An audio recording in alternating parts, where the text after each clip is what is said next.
Jeta për ty tani, mbasi i larguar pak nga ajo rutinë. Ti nuk e shikon dot sportin si të ardhmen, nuk e din se si do t'jetë. Si ka qenë ai moment ku Luiza e ka përgatitur veten që do marrë një vendim që stop më kësaj gjëje? Ideja është që unë e shikoj veten në shumë cikla. Mund t'jem treguar dhe pak egoiste për këtë pjesën, por që dhe kisha një urrëtie kaq të madhe për këtë. Ke reaguar atëherë Luiz për prishjen e atij stadiumi që kishe pisë? Unë gjithkohës kam reaguar, për shumë vite federata ka qenë inekzistente. Kur u zgjua federata, kur ti vazhdove të fitoje medaljet? Federata nuk është zgjuar asnjëherë, më them drejtën. Kush do ta bëj tani pas Luizës? Për disa vite nuk do kemi sportistë. Do të thënë e mendon prap këtë të riktheh. Sigurisht që të plotësohen që dëshirat, se sigurisht që njeriu është. Mirë se vini në një tjetër episod të Topcast. Jemi këtu në ambientet e Flow Studios me super çunat e ekipit dhe kam kënaqësinë sot që këtë episod të Krishtlindjeve të kem një vajzë, një grua, e cila ka ndryshuar rrjedhën e historisë së sportit shqiptar. E them këtë sepse kampione Europe po, rekordmene po, një simbol force dhe disipline po. Sinonimet për atë s'kan të mbaruar, kështu që sa vazhdoj dhe unë të flas, më mirë ta prezantoj dhe të flasi vetë, kam këtu pranë sot Luiza Gegën. Luiza, kënaqësi që të kam pranë dhe të mbyllim këtë vit së bashku. Faleminderit për ftesën, kënaqësi ime.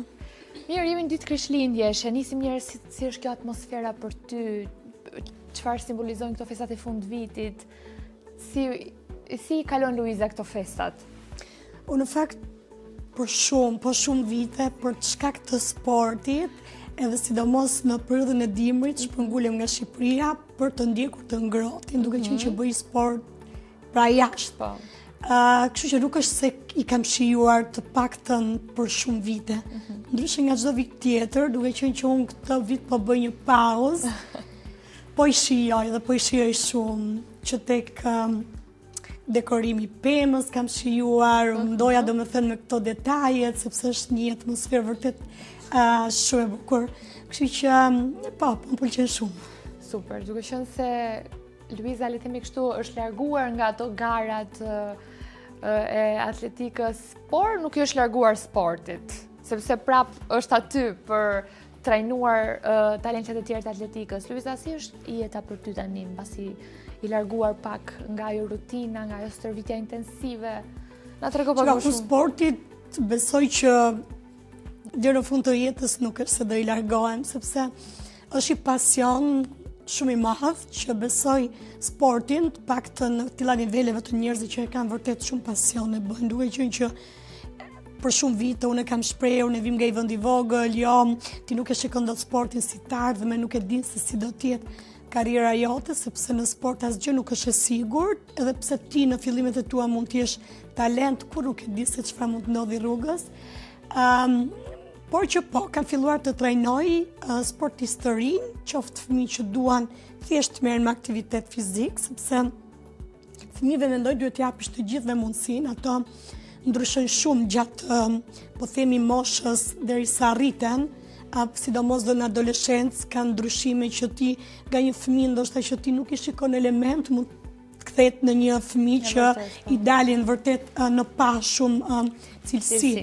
Kështu që është shumë ndryshe, shpeshherë e gjej veten të mërzitur edhe pa dashje, sepse unë jam mësuar t'i vendos vetes çdo vit objektive, po themi më të mëdha që viti që pra gjithkohës jam mësuar të lodhem shumë për të arritur këto objektive, të kem një disiplinë shumë të hekurt, pavarësisht çdo gjëje, pavarësisht po themi që nga kushtet atmosferike, sa dëshirë kam apo jo, strikte në çdo gjë. Çfarë lloj stresi mundohesh ta lësh më njanë, apo nuk mundohesh ti lesh shumë, po shumë gjëra për atë të arritur atë objektiv.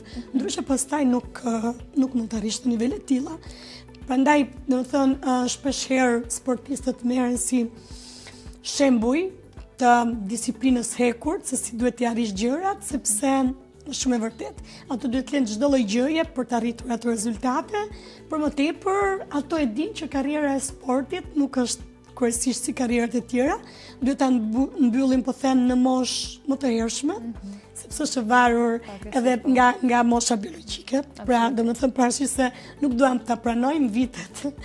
Edhe njëri kemi në kurriz, kështu që E po që gjithë tani. Ndryshe, domethënë ka qenë një vit me shumë ulje ngritje, edhe pse ti e përgatit veten që do vi moment, do i vi fundi, kësaj adrenalinës madhe. Pikërisht këtu ku thua e përgatit veten. Si ka qenë ai moment ku Luiza e ka përgatitur veten që do marrë një vendim që stop më kësaj gjëje, tani të vazhdoj pak edhe të shikoj edhe pak veten, jetën time përtej sportit, absolutisht duke qenë pranë sportit, por një profil tjetër, le të them kështu, duke qenë krah atyre që duhet mësojnë tani. Ideja është që unë shikoj veten në shumë cikle. Pra, jo vetëm fokus karriera. Mendoj që çdo gjë që ne bëjmë në jetë ka momentet e saj. Pas shpalljes si kampion e Europe, vendosa që deri për lojrat olimpike Paris 2024, do më stërvitem fort, të vazhdoj po me të njëjtin përkushtim dhe pastaj do të them, po themi do marr një vit pauzë në këtë formë përgatite, sepse nuk e dija, ndoshta thoja mund vi moment çmendurie dhe do i rikthehem prapë, sepse nuk mund nga e thëna në të bërë janë këto shprehje, është diçka shumë ndryshe. Kështu që thash, mes në olimpike unë do të qetësohem për të reflektuar a ja vlen vazhdimi, çfarë mund të bëj, si do të jenë ato emocionet mbrapa. Kështu që ky ishte, po themi, kjo përgatitja. Pastaj mundohem të reflektoj për çdo gjë që unë kam kaluar, duke thënë vetes duhet të jenë shumë mirënjohëse, sepse ndoshta nuk do i kisha arritur këto, ka plot njerëz të apasionuar që i dedikohen dhe ndoshta nuk kanë dhe fatin me vete, mund të dëmtohen, trupi ndoshta nuk i përgjigjet për të dhënë këto rezultate, kështu që i them vetes që duhet të jem mirënjohëse për çfarë kam arritur, sepse në vërtet kam arritur gjëra që unë nuk i mendoja në fillimet e mia, domethënë vetëm duke vazhduar dhe duke kaluar vitet, kuptova që ndoshta mund të arrijë diçka. Kur arrita si kampion e Europe, e kisha vështirë ta shikoja veten përtej, sepse dia e sa e vështirë është, plus që unë këto kulme arrita në një moshë jo të vogël, të moshës 33 vjeç, për pak bëja 33, kështu që filloja dhe i thoja vetes se ndoshta vitet kalojnë, ndoshta nuk do më përgjigjet më trupi, sepse edhe në vitet kur arrita këtë kulm, isha shumë mirë, por që trupi pastaj nuk ka më të njëjtin rikuperim. Po themi mbas stërvitjeve të forta të duhet më shumë kohë që trupi qetësohet, edhe po filloja gradualisht të shikoja këtë ndryshimin që ndryshe të përgjigjet trupi kur ti je, po them 25, ndryshe dhe sidomos besoj mbas moshës 35 vjeç, jo se nuk arrihen rezultate shumë të larta, arrihen, po që kërkojnë akoma më shumë përkushtim, akoma më shumë përkushtim në detaje shumë të vogla, që ti sa do të bësh këto diferencat e vogla, kështu që i thash vetes domethënë duhet të shijosh edhe gjëra të tjera që ndoshta ke qenë kufizuar për vite të tëra. Siç e the vetë, ke qenë kufizuar për vite të tëra, sa i ke munguar familjes tënde? Ta kanë thënë ndonjëherë këtë periudhë që ndoshta të kanë pasur më afër se kurrë? Unë në fakt, po, shpeshherë, domethënë e diskutojmë, sepse nuk kam qenë aty qoftë për shumë gëzime, apo për shumë, le të themi, halle familjare, si çdo familje, të gjithë i kemi këto.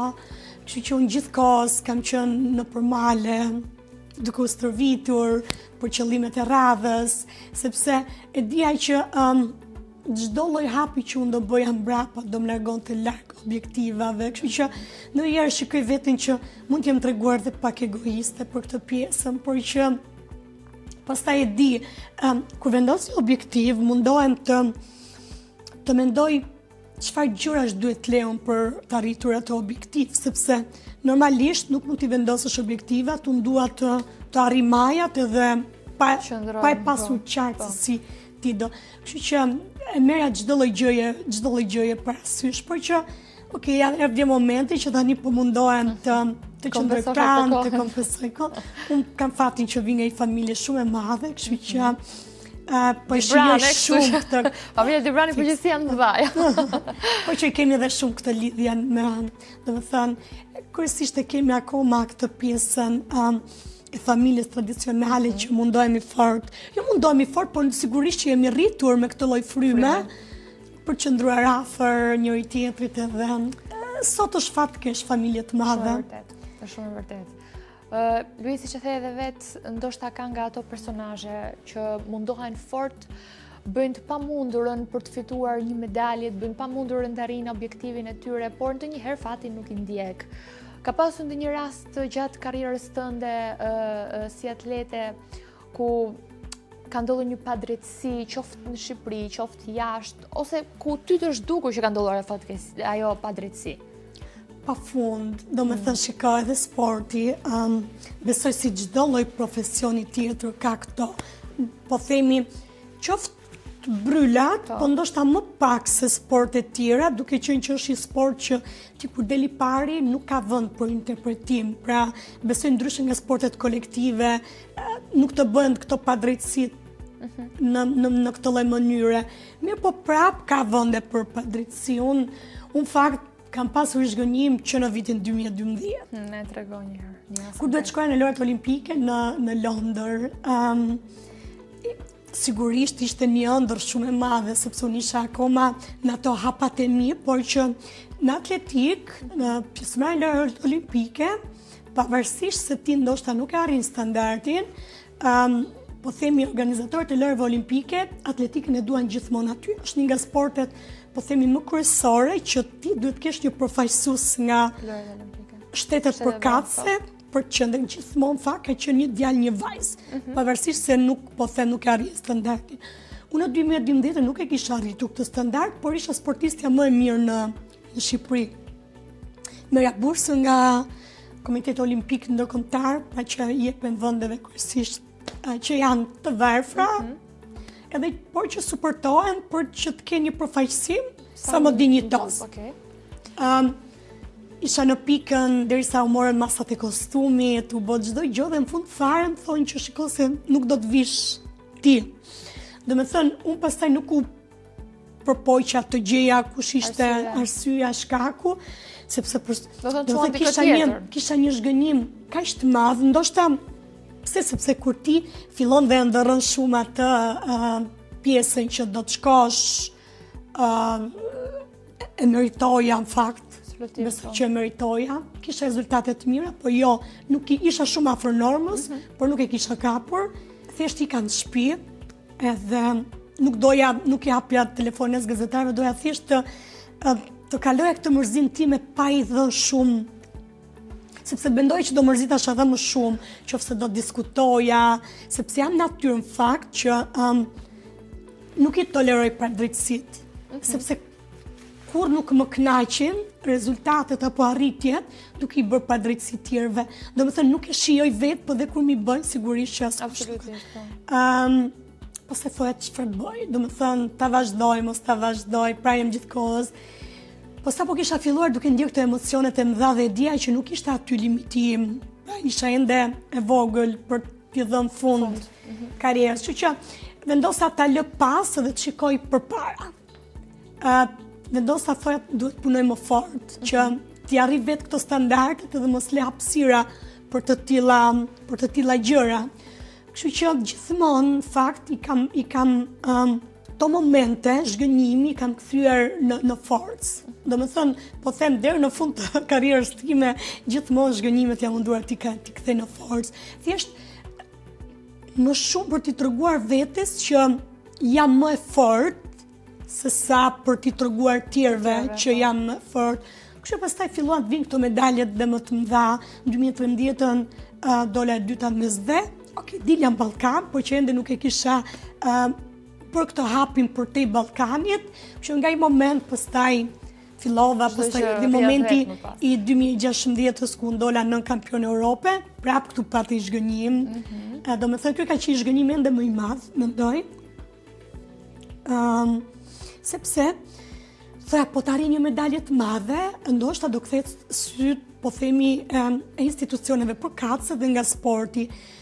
më shumë për mbështetjen financiare, sepse kisha shumë qartë që pa mbështetje financiare ti sa do të jesh talent, nuk e arrin dot në sport këto, sepse kërkon që të ushqimi, duhet të jesh më, do të thënë kërkoj ushqim më specifik, suplementet shtesë, këto trenin kampet që unë duhet bëja jashtë vendit, duke gjumuar të ngrohtin, lartësim mbi nivel deti, kishin kosto shumë të madhe, fizioterapia etj, sepse të duhet që ti t'jesh më e freskët për përballuar stërvitjet e së nerësme dhe këto ngarkesat, sepse nëse nuk ke gjithë to hallkat, ti mund të pësosh qoftë dhe dëmtime, sepse trupi nuk e mban, pra është si një automat që ngarkohet dhe bie.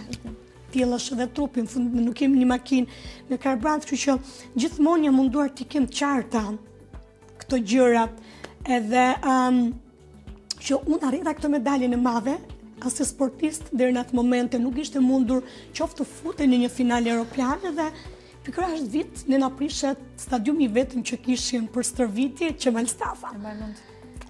Dhe kisha një urrëtie kaq të madhe për këtë, domethënë që ishte në krye të këtyre, të që s'ka mundësi dhe pati zhgëmim se thoja unë çfarë mund të arrijë më shumë se kaq, sepse kisha bërë çdo lloj gjëje për të qenë aty. Formën kisha lënë çdo gjë për te lodhjes, për te strapacimit përditshëm, që duhet ketë një atlet shumë se, po themi, koleget e mia që vinë nga vende të zhvilluara, pra ti të dalësh e dyta të përballesh aty me Zvicra, Franca, Italia, Anglia, pra ka një staf përveç se kushtet, edhe aty doja Italia, domethënë ka qenë momenti që unë vërtet doja të hiqja dorë. Edhe pata. Ke reaguar atëherë për prishjen e atij stadiumi që kisha pisë? Shiko, unë fakt ndonjëherë ndihem, unë ndjeja si ajo delja e zezë që gjithkohës isha ndryshe nga tjerët. Unë gjithkohës kam reaguar, domethënë shpesh më duket vetja sikur unë po dal edhe vetëm tankohen. Domethënë, u dukte sikur ndonjëherë nuk ishte ky realiteti, po isha unë ajo që duhet çajm patjetër për gjërat, kam reaguar gjithmonë. Pastaj bashkë me trajnerin bëm një bisedë, si thua, nuk ja vlen më, domethënë për çfarë vazhdoj po. Për çfarë vazhdoj, se nuk është se ndryshonte pjesa e mbështetjes financiare, ne për shumë vite, përveç pjesës që medaljet e mëdha kanë një shpërblim nga mbrapa, por që është një shpërblim, po themi që kur nuk i mbulon kostot e stërvitjes ndër vite, nuk ndryshonte asgjë, pra nuk është se ndryshonte një trajtim nga klubi apo federata, unë për shumë vite federata ka qenë inekzistente, pa çdo gjë mundoja ta bëja. Kur u zgjua federata, kur ti vazhdove të fitoje medaljet? Federata nuk është zgjuar asnjëherë, më them drejtën, sepse gjithmonë e ke konsideruar veten si shumë e varur nga ministria, gjithkohës mjaftoj me atë fondin që merrte nga ministria, që të them drejtën është shumë i vogël, për gjitha federatat qoftë se duan të mbështesin sportistët për të sjellë medalje ndërkombëtare, sepse po themi me 10 milion lekë të reja nuk ke çfarë bën, ke brenda rrogën e sekretarit, ekonomistit, do bësh gjithë aktivitetet e moshave kombëtare, ndërkombëtare, kostot e udhëtimeve etj, pa nuk ka vend për të mbështetur një sportist. Por që besoj që çdo federat duhet gjej forma të tjera, qoftë nga sponsorizime, duhet të mundohet fort, qoftë se don të rritet. Absolutisht, po janë një krah. Kështu që bërej bisedë se lashte kjo pjesa, pra ku ishte kjo pjesa që unë ndryshova komplet mënyrën se si mendoja gjërat, që fillova duke mos pritur më nga tjerë, por përqendrohesha vetëm tek vetja ime, çfarë mund bëja unë me çdo gjë që më rrethonte për të dhënë më të mirën. Tham, po të vazhdojmë në këtë mënyrë, të presim që gjërat ndryshojnë, ndoshta gjërat nuk do ndryshojnë kurrë dhe në gjithë kohës, sepse ose do ishte shumë vonë. Sepse jo, po shikoja që më harxhonte shumë energji duke e stresuar veten, duke menduar për gjëra që nuk ja vlenin të mendoshen, dhe harroja fokusin kryesor që unë duhet kisha, në fakt, që të gjithë sportistët duhet kenë, pra stërviten fort, mundojnë në maksimum që gjithë energjitë e tyre t'i shpenzojnë për arritje rezultatesh. Kështu që ai ishte momenti që unë, fakt, e vlerësoj si gjë vetëm për faktin, sepse unë i futa në kokë vetestime që nuk duhet të kem pritshmëri nga asgjë, përveç vetestime, familjes edhe njerëzve vërtet që më duan. Kështu çdo gjë tjetër mbrapa e shikoja si thjesht diçka që do ndodhi edhe është thjesht okej. Po. Edhe u fillova të përqendrohem tek rezultatet edhe kjo pastaj bëri që të arrija aty ku arrita. E vërtet. Në fakt këtë mund ta bëj Luiza. Edhe e ka bërë edhe i arriti ato që donte, ato që meritonte, por kush do ta bëj tani pas Luizës? Kush do të jetë ajo ose ai që do na përfaqësojë dinjësisht duke i duruar të gjitha këto padrejtësi, të gjitha këto mos përmbushje, le të them kështu. Sigurisht që një sportist fokusi kryesor e ka që po themi të ketë karrierë sa më suksesshme rreth parë për vete, për njerin, familjen, për njerëz bashkë. Por që gjithmonë kur ti përfaqëson ngjyrat e flamurit tënd, ke përgjegjësi dhe tjetër që sportistët që e bëjnë e ndjejnë shumë se kushdo tjetër, sepse je në çdo aktivitet madhor dhe ti përfaqëson vendin nga vjen. Kështu që kjo ka qenë përgjegjësi shumë e madhe dhe unë gjithkohës për te gjërave tjera thoja që do ta lë sportin kur të bëhet gati dikush të më zëvendësoj. Pra, unë ndoshta nuk isha perfektja sepse arritet në sport nuk kanë fund, por që përsëri kur fillova ta përfaqësoj denjësisht që fillova të kap normat olimpike, botërore, ndihesha e barabartë me tjerët në atë pistën e vrapimit, nuk ndihesha inferiore ose tjerët të më shikonin, kjo është nga Shqipëria dhe nuk nga një vend i vogël. Nga një vend i vogël, është thjesht kështu si përfaqësuese, gjithmonë doja të arrija këtë pjesën edhe pastaj të ndjenim një lloj krenarie për vendin nga vjen, formën që po e përfaqësojnë denjësisht dhe po i tregoj botës që edhe ne mund t'ja dalim, edhe unë jam e barabartë me ju dhe vitet e fundit, në fakt, 10 vjeçarin e fundit gjithmonë jam ndjer krenare për atë Albania që mbaja në shtëpinë, qoftë në hotel, qoftë kur dilje, qoftë në pistë, pra që ti është ndjesi vërtet shumë e madhe. Kështu që e doja këtë në fakt që kisha lënë një pasardhës, qoftë nga ekipi, po pse jo edhe këtë vit më ka ardhur jashtëma se shumë keq që ne nuk arritëm dot si Shqipëri të merrshim asnjë medalje që ballkanike. Unë kam 25 medalje ballkanike për vit, pra nuk kam bërë vetëm një garë, 23 tarta dhe vetëm 2 argjendi. Do të them që e kisha zotruar këtë Ballkanin dhe dija që e ke parasysh kur diçka është e jote dhe ti nuk do ta lëshosh, jo se nuk do ta lësh, po do t'i tregosh vetes që ti je akoma për të mbajtur, po themi këtë kurorën që mund ta mbash prap, mund ta mbash dhe gjithkohës. Kjo është edhe një shtys, por që më vjen shumë keq për këtë dhe ende besoj që për disa vite nuk do kemi sportist. Po them për të marrë medalje në Europë, se ndoshta në Ballkan dhe mund të... Kush do ta përfaqësojë Shqipërinë tani? Po me të Franco Burraj, fakt është sportist shumë i mirë, edhe këtë vit ka bërë rezultate shumë të mira, ka thyer rekorde kombëtare dhe ka vërtet rezultate shumë të mira, por nuk është ende në nivelin për të cilë medalje, po them europiane. Uroj shumë që të filloj cilë ballkaniket Franco. Tjetër përveç Francos, po themi nuk është se ka. Besoj që Franco do të jetë, duke qenë që është sportisti më i mirë në Shqipëri dhe të thash, kur është sportisti më i mirë, këto aktivitete që janë europiane, ballkanike apo botërore, olimpiada, kërko patjetër të ketë një përfaqësues. Unë shpesh që mendoj të rikthehem, mos të rikthehem. Do të mendon prapë këtë të rikthehem. E mendoj sepse e mendoj me maraton po të rikthehem. Do të thënë, nga e maratonës kryesisht, po themi nga gjithë çfarë është treguar pra në atë rrugët që vrapohet, sportistët e kanë një gjatësinë më të gjatë. Edhe në moshë, po them të madhe, 40 vjeç, ti mund të arrish rezultate shumë të mira, sepse krijon një pjekuri nga pista, ndërsa shpejtësia, këto garat e shpejta, që janë pistës kryesisht mbahen për garat shpejta, nuk të favorizon kaq shumë. E mendoj, nuk është e sigurt, sepse unë kam, domethënë, mendoj gjëra tjera për jetën time. Kështu që ndonjëherë gjërat nuk vijnë kur i do, por që e di që unë fakt si natyrë, ose unë si Luiz nuk më kanë ardhur gjërat kaq të lehta në jetë. Mendoj që duhet të mundojmë jashtë se shumë për të marrë atë.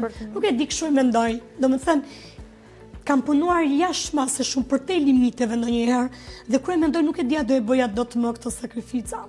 Që të jetoj se ti nuk ke kushtet, shkosh në për male, ti jetosh vetëm me blojqe, pa që një sëvatuar në të ftohtë për themi në Korçë. Kur merja për një intervistë në Skype ishte në Kenja. Kenja më kushtet. Po, gjithë kohës atje, do më thënë, Luiza në mëngjes në drejt në darkë, s'po bënin do të bashkë për të bërë një Skype, sepse ishte gjithë kohës, si në mëngjes, si në drejt, si në darkë në aktivitete, në stërvitje, gjithë kohës, edhe nuk e di sa ndenje, po thuaj se... Unë fakt jam munduar të qëndroj çik gjatë kryesisht, sepse mirë që ti kur shkon në për këto lartësi, qëndroj një muaj, kthehesh, po themi 2 javë stërvitje në ulësirë, sepse trupi duhet çikosh si po reagon ndaj stërvitjes, sepse në lartësi bëjnë stërvitje ndryshe kryesisht, duhet që ka mungesë të lartë oksigjeni, nuk bëjnë stërvitjet si poshtë, sepse mund të kalon shumë shpejt në overtraining. Pastaj që po unë mundoja të rija 2 muaj, 3 muaj, sepse për të eliminuar sa do pak për të ullur kostot, se biletat kushtojnë e tjerë. Jo, përveç kësajt, nuk e di do e bëja sepse ka pasur shumë vështirësi. Do me thënë, edhe ajo që më vje keq sot është se jo se nuk ka talente, ka vërtet shumë talente dhe... Pra për vështirësi që ke bërë ti, që ke hasur ti s'besoj të... Shiko, ndonjëherë të thash, unë ndoshta kam pasur edhe këtë natyrën që i ktheja këtë vështirësi në forcë, por sot jetojmë në një botë shumë ndryshe. Do me thënë, dhe këto rrjetet sociale, faktorin i kanë, po themi, demotivojnë pak, e duan pak jetën më të thjeshtë, duan këto rezultatet vim pak më lehtë, pavarësisht se unë flas, mundohem të flas, që ke... Edhe kjo është arsyeja pse po merrem kryesisht me fëmijë, sepse dua të ndërtoj një mentalitet që të vegjël pak ndryshe për atë që i pret, nëse ato duan vërtet dhe ndërrojnë të... Më qenë se merresh me këtë moshë, si ishe deri në këtë pikë tani? Është shumë e vështirë kjo pjesa. Shumë e vështirë. Do të thënë, i duan gjërat shumë thjeshta, i duan gjërat po, nuk e qenë veten për të limiteve, s'po them vetëm për të vegjëlit, se nuk do t'i them çoj veten limite një fëmijë 10 vjeç, po flas për moshë ku ato fillojnë dhe duhet vendosin që sporti, prandaj sporti nuk e bën dot kushdo, sepse kërkon shumë mund dhe sakrificë dhe psikologjikisht duhet të jesh gati për këtë, duhet të jesh gati për duruar dhimbjen limite të trupit, lodhje limite, duhet të jesh gati për të vazhduar me këtë lodhje.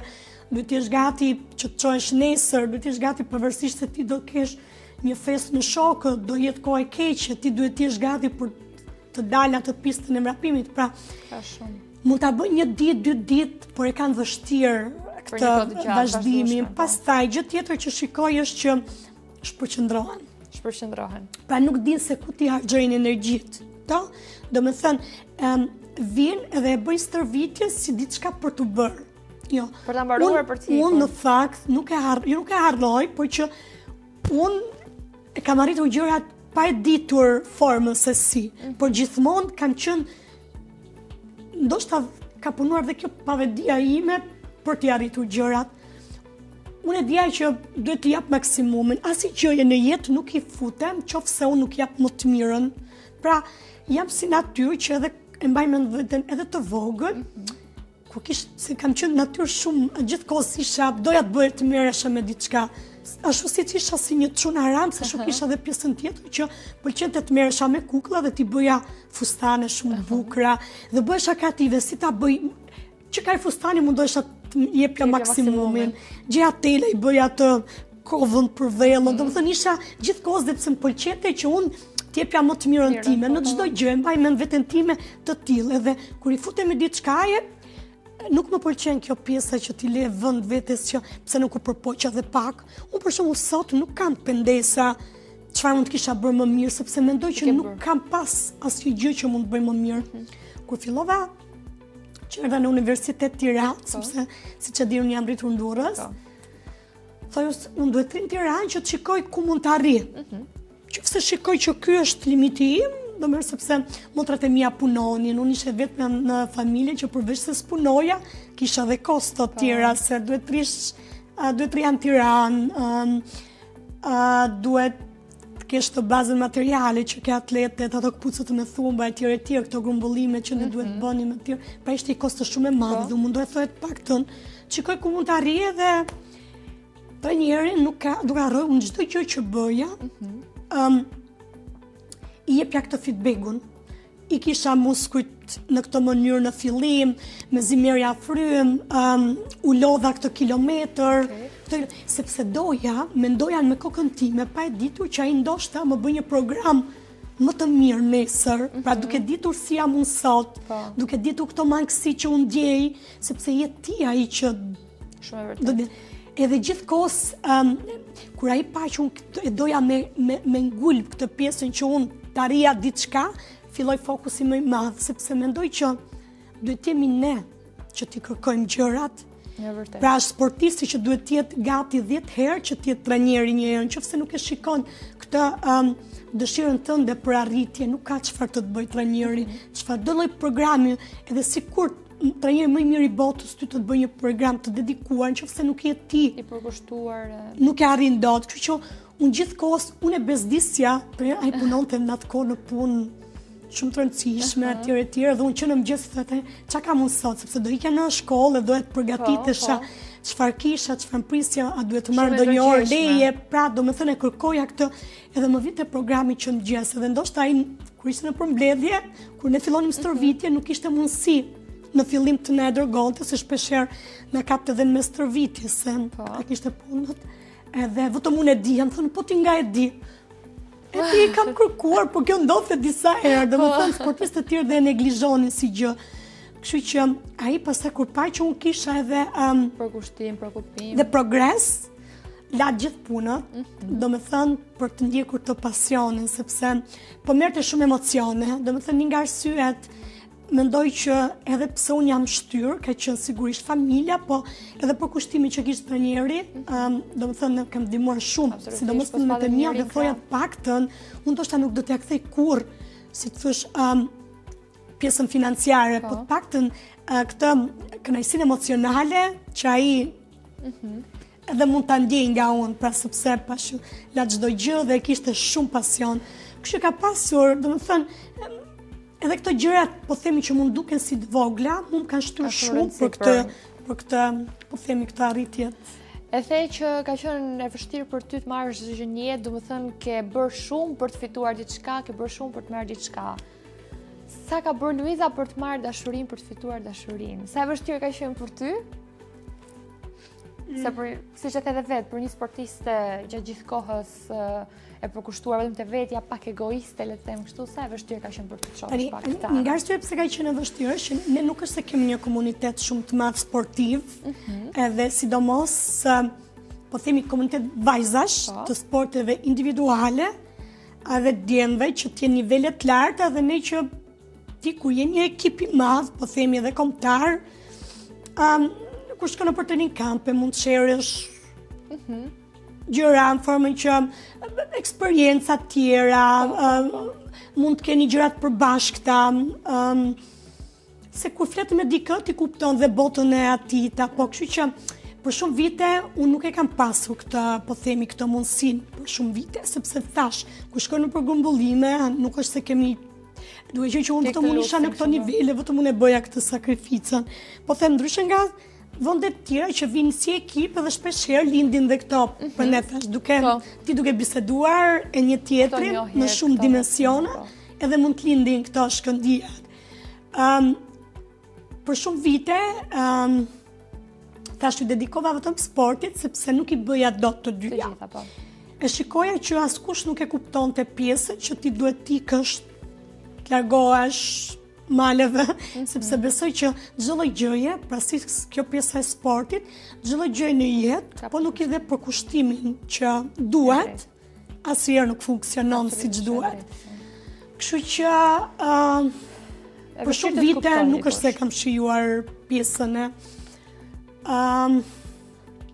Pastaj gjërat erdhën shumë vonë.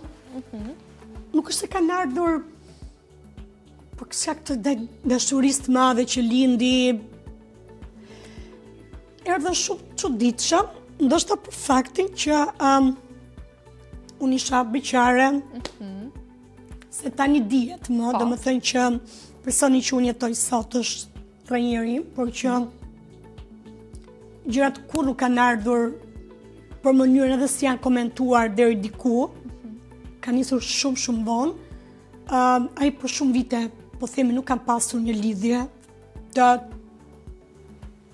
konsoliduar, po them, edhe gjithkohës edhe unë po ashtu, një moment që ti e shikon dikën, ndoshta dhe si njëri shumë të afërt, familje, sigurisht këtë e shikoja, këtë e shikoja si njëri familje për shumë vite, sepse ishte personi që unë ndaja gjën më të rëndësishme të jetës time, që ishte sporti, kishim të njëjtin vizion, të njëjtin, po pastaj ti kur fillon rrish shumë me dikë dhe ai nuk ka, po themi, këtë pjesën tjetër që e pengon që ti në një lidhje, kishte shumë vite, në mos gaboj që në vitin 2012-2013 që nuk ishte një lidhje të konsoliduar, po? Fillon dhe shikon gjërat tek tjetri dashe pa dashe, po sikur, sepse është i person që ti ke dhe të njëjtin pasion, edhe gjëra që ti ndoshta nuk i shikon që i ke të njëjta, fillon dhe mësohesh.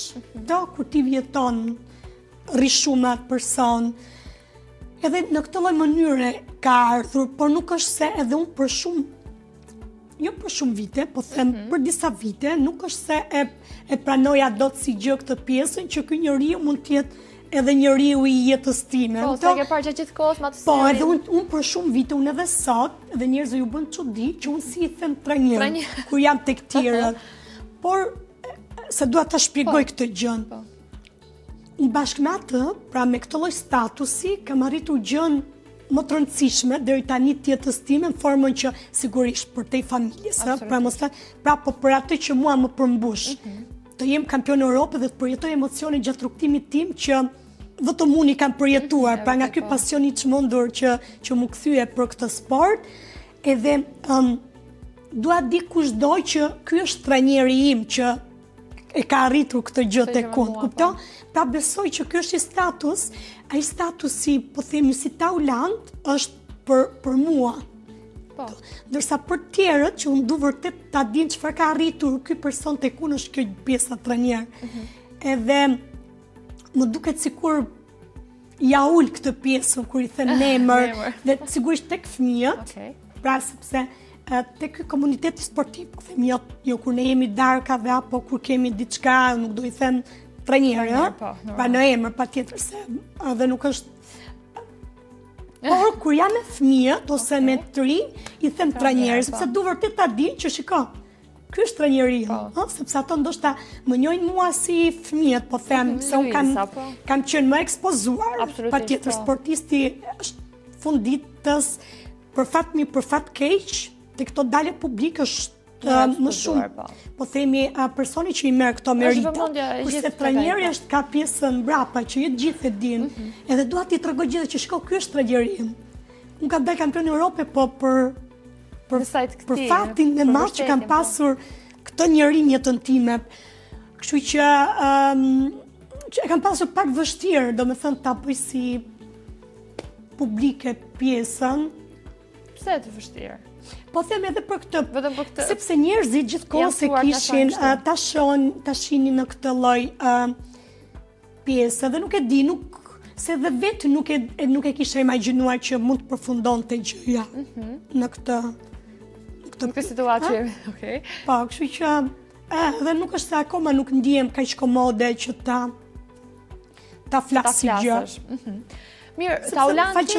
Edhe gjithë jetës time, mendoja që gjithmonë këto gjërat private dhe të rëndësishme ti mbaj për vete, dhe gjithkohës jam mësuar që edhe në përdalje televizive të dalë të flas nëse unë kam diçka të rëndësishme për atë që unë njihem, pra për sportin. Edhe kur jam ftuar të flas për gjëra tjera, nuk kam dashur gjithkohës që të flas për, domethënë me krenari shumë për atë që unë bëj, se nuk është se jam një nga këto persona që i pëlqen kaq shumë fama, të them drejtën, por thjesht që lidhet, edhe unë vërtet dua ta tregoj këtë pjesën. Edhe ti nuk ke dëshirë ndoshta ta tregosh, do të tregosh vetëm këto arritjet e tua, por që publiku, duke qenë se Luiza tashmë njihet shumë, flitet emri Luizës, ka dëshirë të shojë edhe këtë anën private. Çdo personazh publik, në fakt. Po që gjithmonë nuk kam dashur që t'ja heq vëmendjes kësaj pjesës tjetër. Ndoshta tani erdhi momenti që unë shkëputat pra nga kjo pjesa Edhe për këtyre të folur pak, kompeticioneve të mëdha dhe besoj që çdo gjë ka momentin e... Taulanti është në Portugali, më the, ë? Po, Taulanti është Portugali, vjen tani shpejt, është me vajzat tjera të ekipit, Okej. edhe po stërviten atje, kanë Ne- aktivitete. Nena ka dërguar një video, Shumë. ndjekim pak. O zonë. Nuk janë lëri, nuk i pëlqej surprizat. Pak jam shumë herët sot, në shëherët e tjera, për që të video mesazh.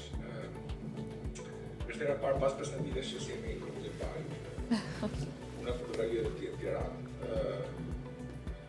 Duhet të urojë në fakt, meqenëse fund vit zot të realizoj gjithë dëshira, si ishte ka realizuar në fakt.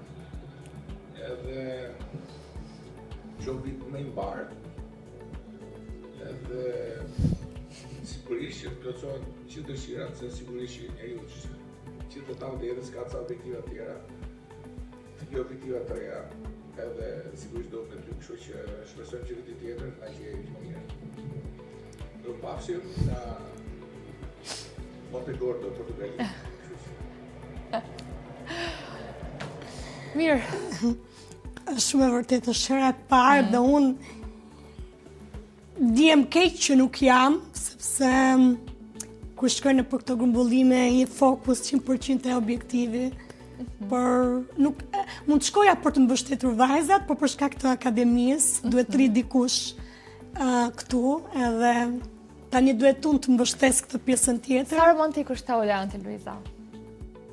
Asnjëri nga ne nuk është romantik. Nuk është, e pash në video, do më thënë Nuk shumë do me thënë po ta një nga arsyet se shikoj, për mënyrën se si ne kemi kaluar kaq shumë vite bashkë ndryshe, edhe jemi mësuar, do me thënë shumë ndryshe. Ne mund duket e çuditshme, ne jemi jo se gjërat e shtëpisë kemi me llogaritë ndara, po ne jemi mësuar që gjithsekush e ka këtë pjesën financiare, pavarësinë financiare, edhe mu më kënaq kjo pjesa dhe unë gjithkohës në jetën time një nga arsyet e kam dashur ta kem këtë pjesën shumë të pavarur, domethënë që qofse dua të bëj një udhtim, të kem portofolin tim, qofse dua të blej diçka dhe te kjo pjesa kurr nuk kemi kështu, po themi, po edhe për surpriza, nuk për të pjesën nuk romantike, jo asun fare. asaj dhe domethënë ndoshta jemi mësuar në këtë mënyrë.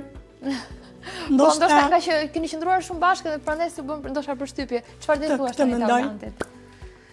Bëj të paktën ti bëu pak romantike në këtë fund vit. Thuaj një fjalë. Çfarë ti them? Kështu për gjë romantike nuk jam tipi. Okej. Domethënë dhe nuk kam qenë asnjëherë Okej, tipi. okej. Më pëlqen Thuaj që çfarë njerëzit duash, po. mi tregojnë këto gjërat me vepra. Dhe Taulanti në fakt i tregon me vepra. vepra. Formën që është aty gjithmonë kur unë kam nevojë për çdo lloj gjëje, domethënë më mbështet, dhe thot përse se mendoj në këtë formë që se ti, pra këtë pjesën E ka vura re shumë gjëra që kur i shkruaj ta që dua një surprizë për Luizën, direkt më tha, "Dgjoj, unë nuk jam në Shqipëri, tha, nuk e dija të ndihmoj dot kështu virtualisht." Edhe vetëm një video pastaj edhe. Domethënë as nuk tha, "Jo, po jam i angazhuar, nuk gjeti një justifikim." Ishte pro edhe për të ardhur këtu për të bërë një surprizë, domethënë vetëm se nuk ishte në Shqipëri. Jo, këtë pjesën e bën, po që jo të flasi dhe besoj nuk është Me fjalë ndoshta romantike. mosha, karakteri, nuk e di, mënyra si gjitha, kanë po. ardhur gjërat është shumë komplekse. Po që unë jam e fat që e kam pjesë jetës time, sepse është një nga këto personat, formën që kemi gjithmonë diçka për të folur, pra kur sepse ndajmë të njëjtin pasion dhe kjo pjesë e bë shumë bukur gjën, që në gjithë kohës kemi për çfarë flasim, Sa besoj. për Direko. kampionate, domethënë kur ndatë të njëjtin pasion, gjërat lidhen, sepse besoj që shumë çifte pak ndonjëherë bisedoj dhe me motrën, thaj sa mirë është kur ndan të njëjtën gjë, se kur i ke profesionet e ndryshme, ndoshta se kupton kaq mirë atë pjesën. Pra unë e kuptoj shumë mirë dikë që do të lej për 2-3 javë vetëm, sepse do iki grumbullim dhe mbështes. Nuk e ditë se si arrihen këto rezultate dhe kjo gjëja më pëlqen, plus që tani kam dalë edhe unë në statusin e trajnerit edhe i kuptoj dhe pjesën këtyre emocionet, pavarësisht se unë kam sportistë të vegjël, sepse jam e fiksuar, do më thënë që dua t'i ndërtoj vetë, të shikojmë se ku mund të arrim pavarësisht sigurisht me mbështetjen e Taulantit, sepse ai ka i jetë në këtë pjesë, në këtë status, si trajner, dhe unë është ndryshe si sportist, është ndryshe si trajner.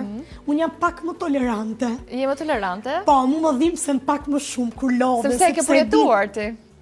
Tek vetja ime them më mirë të lodhesha unë, sepse njerëzit që unë i dua shumë, i kam shumë gjanë, dhe kur i shikoj që rënkojnë nga lodhja, mërziten, Taulanti jo, është më strikt. Është bërë, e ka bërë ndoshta, si thëmë, jeta që duhet, po nuk që... Edhe unë, një nga arsyet pse falenderoj është që s'më kalon asnjëherë kur jam dirë shumë e lodhur, kam thënë nuk mundem, nuk e bëj dot. Kam filluar duke qaj, jo, nuk më intereson, do çohesh, do vazhdosh. Edhe sepse kjo është arsyeja pse ne jemi këtu. Do më thënë që kemi dëgjuar shumë njëri tjetrin, jemi munduar të marrim më të mirën e gjërave, duke, pse jo, shpeshherë duke pasur dhe këto biseda. Unë i them vajzave sot, ato nuk janë kaq të vogla, më e vogla është 20 vjeç, më e madhe është 25, ka ikë me 4 vajza atje. Bezdiseni, të kërkoni, do më thënë si njeni, se nuk du më ta bezdisim, sepse Taulanti, po ta shikosh, është duket pak i serë. Edhe ti stepesh, kur do. I them, po nuk e kërkuat, jo punë e madhe, po su këthe përgjigje direkt. Kur ta shikoj, do t'ju kthej përgjigje, pra, sepse mendoj si për vetë, do më thënë si kam bërë unë, i tregoj eksperiencën time, si e kam arritur unë. Edhe ai duhet ta shikoj që je ti personi që po e kërkon rezultatin, dhe do të kthej vëmendjen. Jo, prap vajzat, prap stepen të kjo pjesa. Do doja shumë që të kisha dikë si vetja, le të më bezdisi. Do më thënë, them ndonjëherë më bezdisi, pastaj them e mendon ndryshe kur e mendon me qetësi. Sa mirë që e bën në këtë sepse e kërkon dhe duket që don të arrijë diçka. Luiz, çfarë presim në 2026 nga Luiza? Çfarë objektivash ke? Do me thënë, edhe një nga arsyet pëse unë të rrojqa nga sporti është edhe për faktin që të krijoja një familje. Tani, unë jam mësuar që rezultatet lodhen për t'i arritur vetë, por këto gjëra nuk vijnë kështu. Kështu që se di kur do më sjellë Zoti diçka tillë, besoj që jo besoj, po jam e bindur që do jetë dhurata më e bukur apo gjëja më e bukur që mu do më sjellë jeta, sigurisht emocione akoma më të mëdha, sepse unë i dua shumë fëmijët, do më thënë, tani po shijoj motrave, po, edhe çmendem, do them imagjino ta kesh aty gjithpas. Se ndoshta nga që vi nga një familje e madhe, po ndoshta edhe natyra ime që ja dhuroj fëmijët, dhe kjo është arsye edhe pse punoj me fëmijët. Të rriturit nuk i toleroj dot asnjë lloj gjëje. Kurse fëmijëve dhe kur gabojnë, them, shiko, këta janë në formim.